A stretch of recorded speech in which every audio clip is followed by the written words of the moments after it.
मैं तो न्यूजीलैंड को खुद भी एज ए स्टूडेंट अगर मैं होंगी तो मैं सबसे अच्छी ऑप्शन मानूंगी।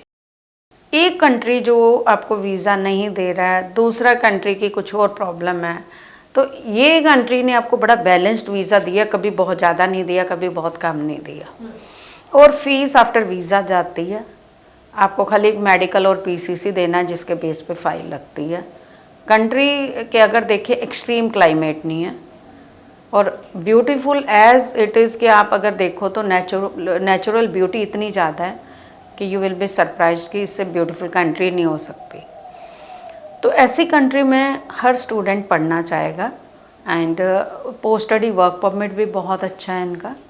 आप देखो कि अगर मास्टर्स कोर्स के लिए बच्चा जाता है लेवल 8 9 के लिए, 9 के लिए अगर बच्चा जाता है तो स्पाउस को साथ लेके जा सकता है, अपनी फैमिली साथ लेके जा सकता है।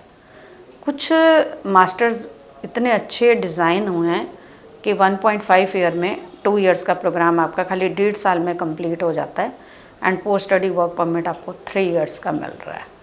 तो आप देखिए कि सारे प्लस पॉइंट्स हैं। आइल्स को इतना स्ट्रिक्ट नहीं कि आपको 7 बैंड चाहिए, नॉट लेस देन 6.5 या 6.5 नॉट लेस देन 6 बैंड में भी आपको एक्सेप्ट कर लिया जाता है। इंस्टीट्यूट टू इंस्टीट्यूट वेरी करता है।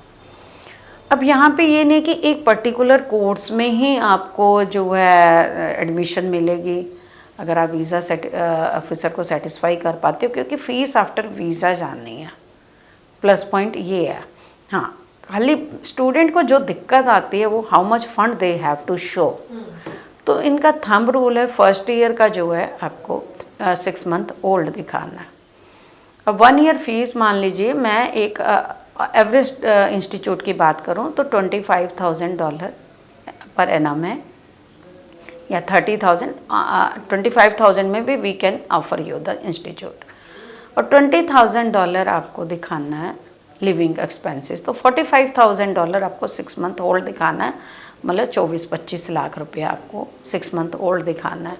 अगर 6 महीने का जो कोर्स आगे का है उसकी फ़ीस मान लीजिए और $10,000 एक्स्ट्रा है, तो वो आप फ्रेश भी दिखा सकते हो। लेकिन आपकी इनकम 12 से 15 लाख हम एडवाइज़ करते हैं कि होनी चाहिए, क्योंकि इनकम थोड़ी स्ट्रांग देखते हैं। ये नहीं कि आपने 2 लाख 2.5 लाख की ITR भरी है और उसमें आप अप्लाई कर दें। इनकम थोड़ी अच्छी होनी चाहिए। और आप ये, और सबसे बड़ी बात कि सारा कुछ जब वीज़ा अप्रूवल आ जाता है then you have to pay the fee, then you have to pay whatever the amount जो भी उनको बोला जाएगा। तो वीज़ा से पहले आपका कुछ भी नहीं जा रहा है, आप अपनी फैमिली को लेके जा सकते हो। हाँ, लेकिन अंडर ग्रेड कोर्स में फैमिली को नहीं लेके जा सकते। अंडर ग्रेड कोर्स आपका 3 इयर्स का भी हो सकता है और डिप्लोमा कोर्सेज भी होते हैं 2 इयर्स के भी हो सकते हैं। तो उनके लिए आइल्स रिक्वायरमेंट एज यूजुअल 6 बैंड और 5.5 स्टूडेंट दे सकता है। इंटेक जो है मई इंटेक है अब बच्चों का, मई के बाद सितंबर है। तो आप जो है मई इंटेक के लिए अभी अप्लाई करेंगे, आपकी जो है उसके बाद PCC होएगी और मेडिकल होगा।